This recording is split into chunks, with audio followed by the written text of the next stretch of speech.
Shalom pendengar yang dikasihi dan mengasihi Tuhan Yesus Kristus. Berjumpa lagi dengan saya Cynthia dalam waktu teduh. Marilah kita menyiapkan hati kita untuk mendengarkan firman Tuhan. Kiranya hikmat dari Allah Bapa yang memampukan kita untuk mengerti firman dan melakukannya dalam kehidupan sehari-hari kita. Renungan harian hari ini berjudul Hakim Tukang Kayu. Nats pembimbing hari ini diambil dari Kisah Para Rasul 10 ayat 42. Demikian firman Tuhan. Dan ia telah menugaskan kami memberitakan kepada seluruh bangsa dan bersaksi bahwa dialah yang ditentukan Allah menjadi hakim atas orang-orang hidup dan orang-orang mati. Bacaan Alkitab hari ini diambil dari Kisah Para Rasul 17 ayat 22 sampai 31. Demikian firman Tuhan. Paulus pergi berdiri di atas Areopagus dan berkata, "Hai orang-orang Athena, aku lihat bahwa dalam segala hal kamu sangat beribadah kepada dewa-dewa. Sebab ketika aku berjalan-jalan di kotamu dan melihat-lihat barang-barang pujaanmu, aku menjumpai juga sebuah mezbah dengan tulisan, kepada Allah yang tidak dikenal. Apa yang kamu sembah tanpa mengenalnya, itulah yang kuberitakan kepadamu.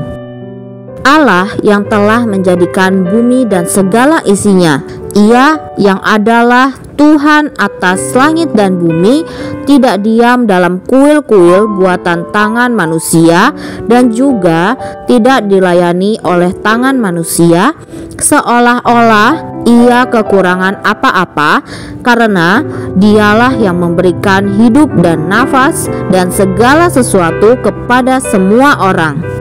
Dari satu orang saja Ia telah menjadikan semua bangsa dan umat manusia untuk mendiami seluruh muka bumi, dan Ia telah menentukan musim-musim bagi mereka dan batas-batas kediaman mereka, supaya mereka mencari Dia dan mudah-mudahan menjamah dan menemukan Dia, walaupun Ia tidak jauh dari kita masing-masing.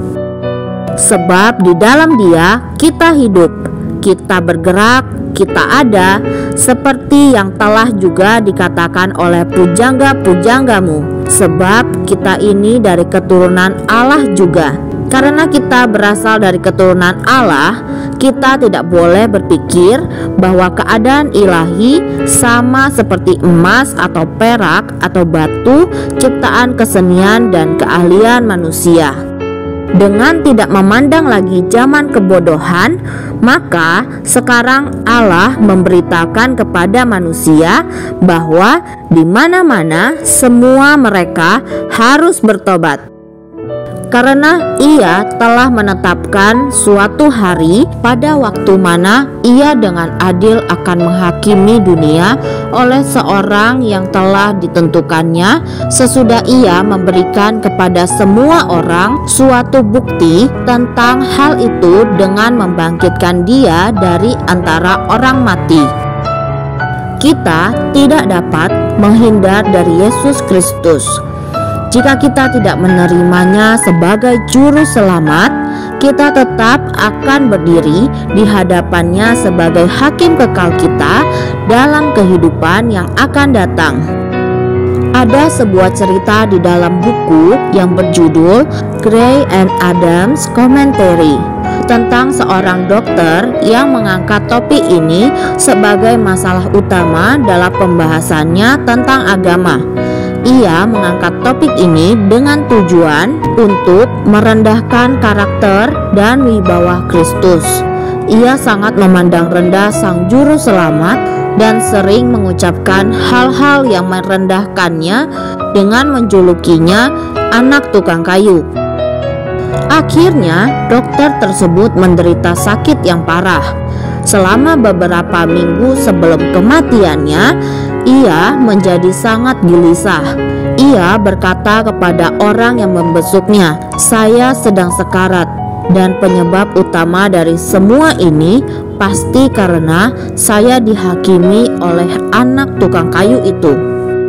Dokter itu menghadapi masa depan yang mengerikan yang akan dialami oleh orang-orang yang menolak Yesus. Namun pada saat-saat terakhir, jika ia mau menerima Yesus sebagai juru selamatnya, ia akan menemukan kedamaian dan menerima keselamatan kekal.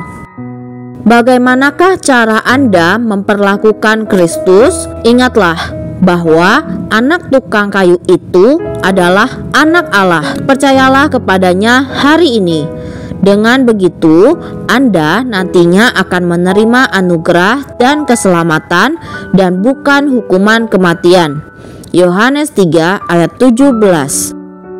Setiap orang harus memilih Kristus atau hukuman.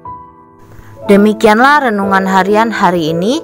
Sampai jumpa lagi pada kesempatan berikutnya. Tuhan Yesus memberkati kita semua.